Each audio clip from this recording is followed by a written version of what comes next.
Guys, we're back with George's Marvellous Medicine. I'm a bit cold today, so I've got my dressing gown on all snuggly. Sometimes it's okay to have a dressing gown day. We are going to read the third chapter, which is called Animal Pills. So George is making the medicine for Grandma. It's nearly time for her to have some. Oh, and remember, don't try making this medicine at home. It might be dangerous. Animal Pills. At this point, George suddenly had an extra good wheeze. Although the medicine cupboard in the house was forbidden ground, what about the medicines his father kept on the shelf in the shed next to the hen house? The animal medicines. What about those? Nobody had ever told him he mustn't touch them. Let's face it, George said to himself. Hairspray and shaving cream and shoe polish are all very well, and they will no doubt cause some splendid explosions inside the old geezer. But what about what the magic mixture now needs is a touch of the real stuff, real pills, real toxin tonics to give it punch and muscle.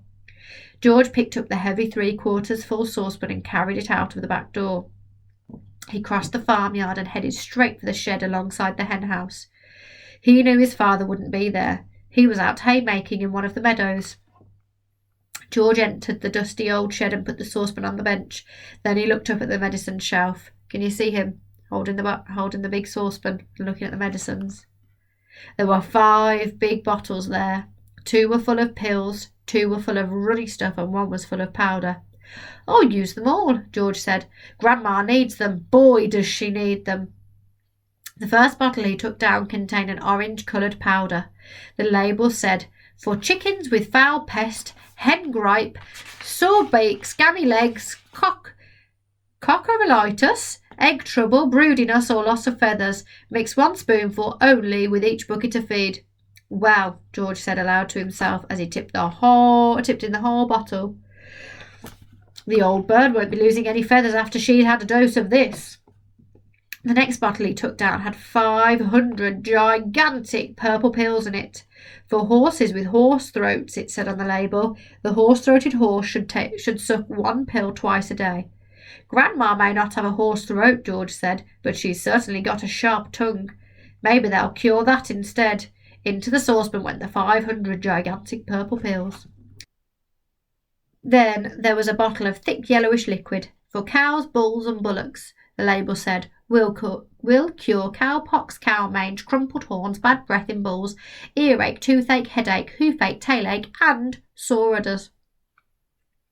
"That grumpy old cow in the living room has every one of those rotten illnesses," George said. "She'll need it all." With a slop and a gurgle, the yellow liquid splashed into the now nearly full saucepan. The next bottle contained a brilliant red liquid. "Sheep dip," it said on the label. "For sheep with sheep rot and for getting rid of ticks and fleas. Mix 1 spoonful in 1 gallon of water and slosh it over the sheep. Caution: do not make the mixture any stronger or the wool will fall out and the animal will be naked." "By gum," said George, "how I'd love to walk in and slosh it all over Grandma and watch the ticks and fleas go jumping off her. But I can't. I mustn't, so she'll have to drink it instead." He poured the bright red medicine into the saucepan. The last bottle on the shelf was full of pale green pills. "Pig pills," the label announced. "For pigs with pork prickles, tender trotters, bristle blight and swine sickness. Give 1 pill per day. In severe cases, 2 pills may be given, but more than that will make the pig rock and roll." "Just the stuff," said George. "For that miserable old pig back there in the house, she'll need a very big dose."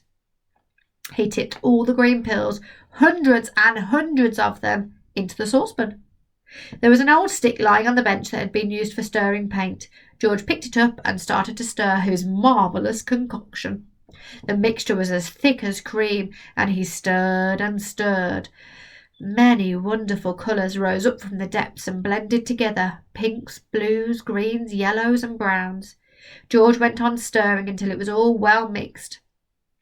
But even so, there were still hundreds of pills lying on the bottom that hadn't melted, and there was his mother's splendid powder puff floating on the surface. "I shall have to boil it all up," George said. "1 good quick boil on the stove is all it needs." And with that, he staggered back towards the house with the enormous heavy saucepan. On the way, he passed the garage, so he went in to see if he could find any other interesting things. He added the following: half a pint of engine oil to keep Grandma's engine going smoothly, some antifreeze to keep her radiator from freezing up in winter, a handful of grease to grease her creaking joints, then back to the kitchen. That's the end of that chapter. Oh my goodness, he's going to boil it all and feed it to Grandma. Tune in tomorrow to see what happens next.